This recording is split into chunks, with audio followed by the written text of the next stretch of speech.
First, do you have to believe in energy healing for it to work?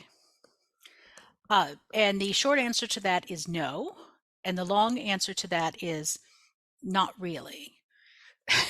so, so what I mean by that is you have to be willing to allow it to work even if you don't believe in it.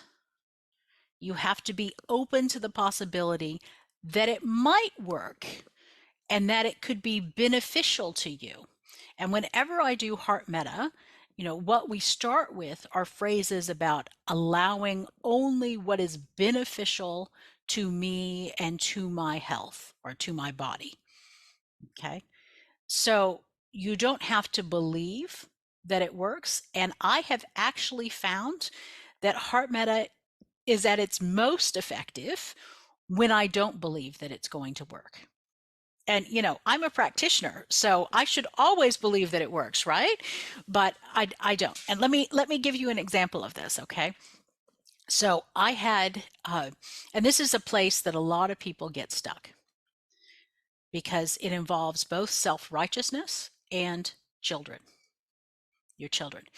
So years ago, my middle son was in a class with a teacher who was completely burnt out shell and really not okay. She was racist, she hated boys, she was abusive. I mean, she did all of these things. So for months, I tried to get him out of the class.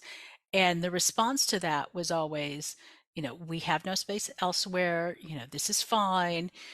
Or even, we're trying, but there's nothing available. Sometimes I was put off like that. And I was so angry for so long.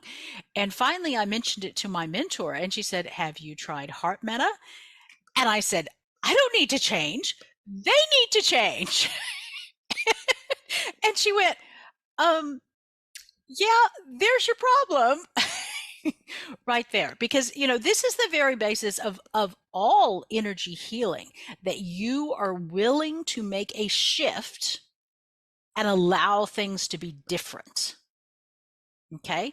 Even if you are not at fault. Even if it's not your problem, you have to be willing to make the shift. So I did the heart meta on it. She actually had to send me the phrases because I found this so difficult. But I did the heart meta on it. I rolled my eyes while I was doing it like a teenage girl. I was just could not believe that I was giving myself any responsibility for this situation. But I did it anyway. And not even 24 hours later, they got him into a different classroom. Yeah. Yeah. So that is not my most dramatic heart meta story, but that is the most dramatic heart meta story that I feel comfortable sharing because, otherwise it's client privilege and stuff like that. Yes. So sometimes you have to get out of your own way to make things happen. And heart meta is particularly good about that. And you do not have to believe in it. You just have to be willing to do it and to hold the space of possibility that it might work. Okay. Even if you think it's all BS, that's fine. Doesn't matter at all.